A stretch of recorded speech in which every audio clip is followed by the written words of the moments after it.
How's it going, everybody? Welcome back to Crawl TV. We are here at Ronco Trailers in Vista, California with Cream Puff. Today we're going to be working on the suspension for this Jeep.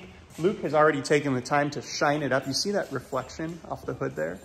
The Jeep is super clean, but now we are ready to start fixing some of the major structural issues with this thing.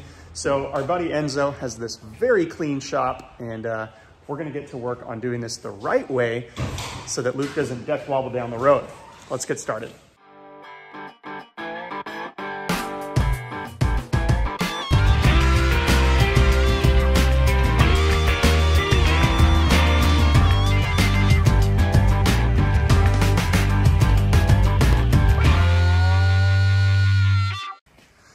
So we're getting right to work here, addressing this major crack in the frame. What's your plan for this? We're gonna grind this out, re-weld it, and then we'll go ahead and plate this back in to add some rigidity. How do you feel about that plan? You know, Enzo seems to have a very good plan. I am just kind of a bystander at this point. I didn't know I was going to be a bystander. I feel like this whole project's going to be way more efficient than we thought, and that's probably because we're in a shop and not just in a driveway with a flux core welder. Yeah, I was going to buy a flux core welder and be like, oh yeah, I'm doing a great job. I wasn't going to buy a flux. But we were going to buy a MIG and try ourselves. So yeah. Enzo's the professional here. Yeah. And this is Enzo's Jeep. He's got this fancy JL in the parking lot, and he does some more serious stuff. He's going to go get dirty with us in the desert as soon as these things actually run. So we got to get to work here. You can get this down to bare metal, so when we plate it, I'm going to find a piece of metal to plate this and drill a hole in it. Okay. And what was behind it? There's a sleeve in there so you don't crush the frame when you tighten the bolt. Oh, okay. And is that bolt good just hanging out in there? Yeah. Okay.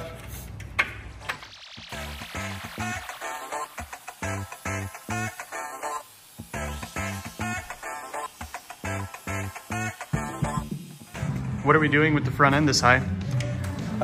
We're just getting some more clearance, taking the wheels off. You guys got this really cleaned up?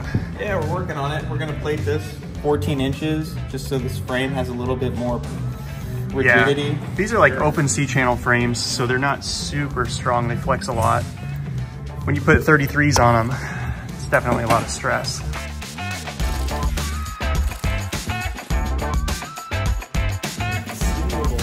They've definitely changed.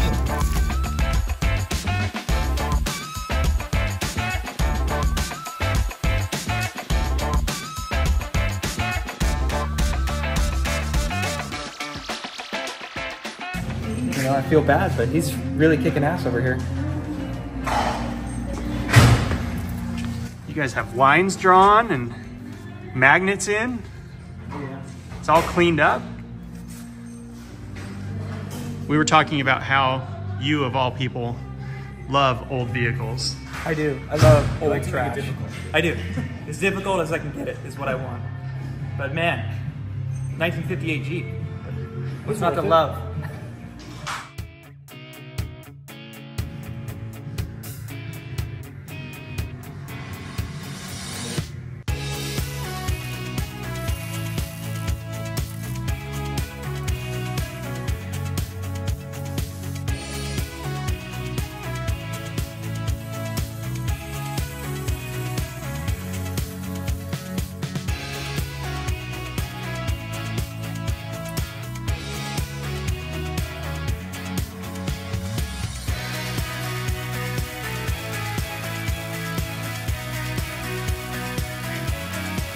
Whoever owned this Jeep before was really resourceful.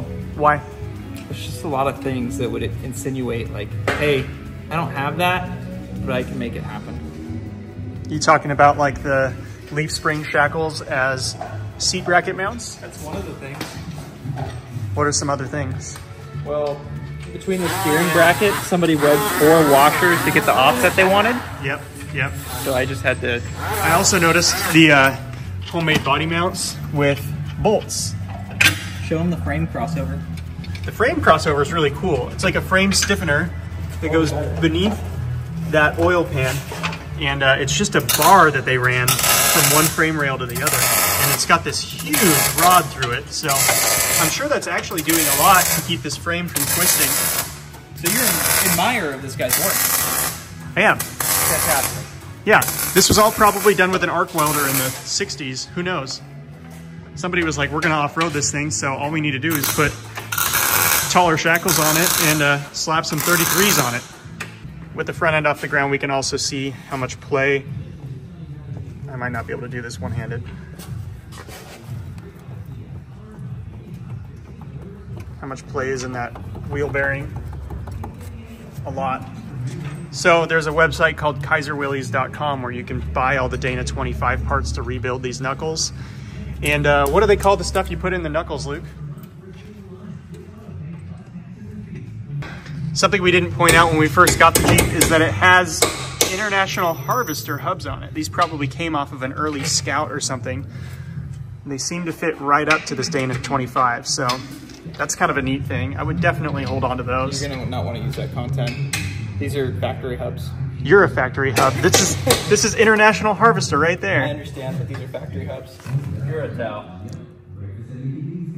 I read it on a website. I could be very wrong, but from my understanding, they're factory hubs. I'm not deleting this content. Okay, post it. Let the commenters say what they are. Oh, I like those guys. Keyboard cowboys. Yeah. Old CJ5 and CJ2 and 3 guys are gonna show up and burn down my house for saying that. Well, anyways, that's an International Harvester logo. I don't care who you are. With that problem out of the way, we're moving on to other things. Enzo just troubleshot the electric fan on this. We got a relay replaced and the fan kicked on. Luke's moving on to removing the winch off the front of this thing because now that that's all fixed, they're just gonna paint all this front bumper at once. What are you doing, Jack? I'm supervising, making sure everything's going well. Luke's staying on track. Make sure no one's. You got to keep an eye on that kid. Yeah, he'll wander off. Yeah. You're doing good work. Luke, what would happen if this positive battery terminal touched that metal Why bracket did you there? take my rag away? I did.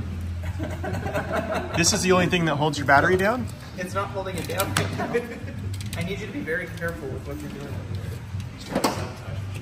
It's gonna make great content. I'm gonna mount a GoPro right here. What's the thickness of this? It's like 3/16. I'm gonna go 1/4 inch on mine. It's big. I'm gonna have a killdozer Jeep. We'll be ready for the winch off.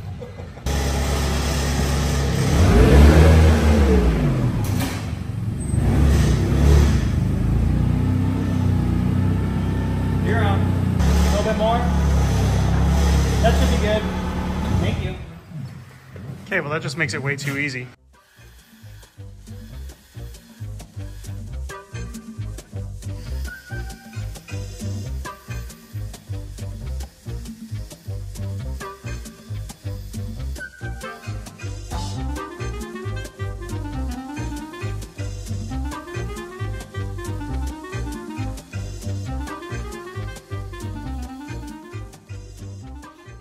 I noticed this brake caliper has a pretty big gouge in it.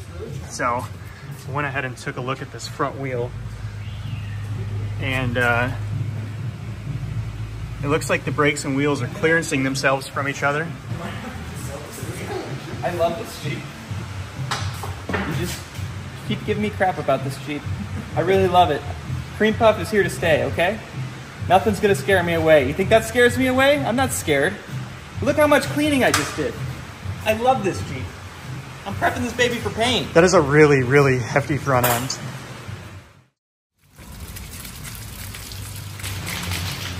I'm gonna be shaking for a while. I'm not sure you want to watch this. What do you got there? Got some semi-gloss, high-performance enamel, Rust-Oleum professional grade. Is that primer and paint?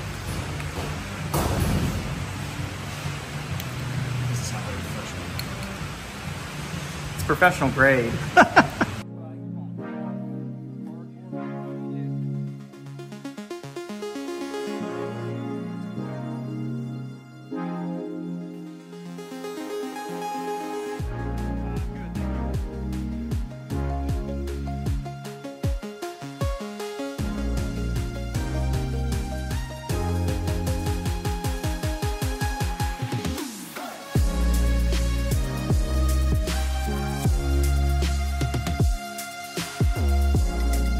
Oh, you just painted your shock. I'm getting rid of these. I don't care. See again? Oh, dude, that's painful. Fine, I'm getting rid of them.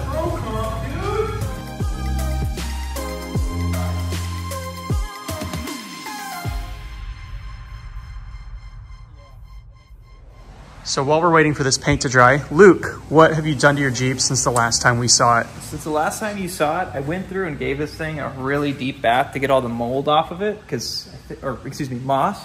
So it was up in Santa Cruz, and I think it was sitting outside for a while. So a lot of green stuff in the nooks and crannies. Gave it a wash with Dawn dish soap, which is a little abrasive, but I think this paint really needed it. And then from there, I came to the back. That spare tire that was on the back was a little hokey pokey for me, so I took that off. I love seeing the Jeep tailgate, even if it's not the original one.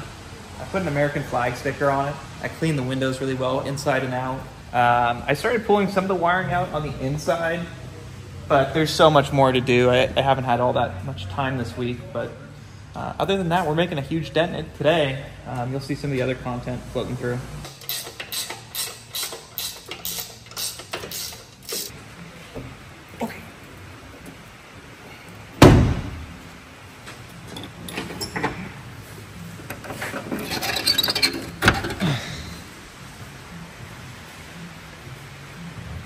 Needs another wash after all this. We got the front bumper all finished up and even painted and put back together, so everything is good here now. But while we had this up on jack stands, we had to take the jack stands out one at a time. Notice that the Jeep flexes pretty good. So now, since we have a forklift here, we want to flex test the old 58 CJ5 and just see how she does. 90 weight gear oil and then some axle bearing grease put together at a 50 mix ratio, and I guess it helps make it so these burr fields don't just goo out all the 90 weight. Are you thinking about doing that? I'm kind of up in the air right now. The axle seems like it might need wheel bearings, so we're considering getting a Dana 30 and giving that the love rather than having this Dana 25 be blown into a million pieces, put back together, and still be 75% of the axle we need. But I'm also trying to just use what I've got. So we'll weigh our options and see where we're going. I guess it really depends on what that rear gear ratio is and if we can find something that has that, or if we're going to re-gear a front axle. And how much knuckle pudding I want to make. Yeah.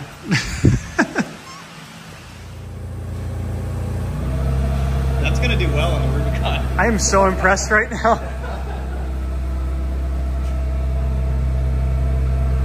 Wow. That's fantastic.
All right, guys, so that does it for the progress on Cream Puff today. We got this Jeep into our friend Enzo's shop, got that front end welded, ground down, braced, and then since we already had it all apart, we ground all the old rust off of it, painted it, and then put it back together.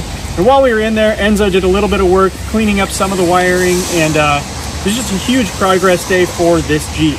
As far as Jack is concerned with the YJ, I think he's pretty much ready for TDS. He's going to try and sell those tube bumpers right off of the Jeep before he goes ahead and gets that body lift off of it, but he's in good shape. As far as the high school Jeep is concerned, I do have a ton of work to do with the steering, the intermediate shaft, the steering box, suspension. I still have a pretty big list, so I need to get back to work on that as soon as I finish this PRP seat install. And then we still have one more Jeep to unveil. which is going to be in a very soon upcoming episode. So we definitely have our hands full, but we still have just over a month to get all of this done. So I think we're in pretty good standing right now. It's weekends like this where you just chip away at the projects that you make all the progress. So I'm super glad that Enzo let us use his shop here at his business, Ronco Trailers in Vista, California. But that does it for this episode. So if you guys want to continue following the progress, be sure to subscribe to this channel. Hit that little bell if you want to get notifications when I upload new videos. You can go ahead and like this video if you want and comment below. We'll continue this progress as much as we can until TDS, and then we're going to focus on bigger picture stuff like drivetrain, transmissions, axle swaps, stuff that we have to get done before the Rubicon Trail. So there's plenty of content to come. So we'll see you guys on the next episode of Crawl TV. Thanks for watching.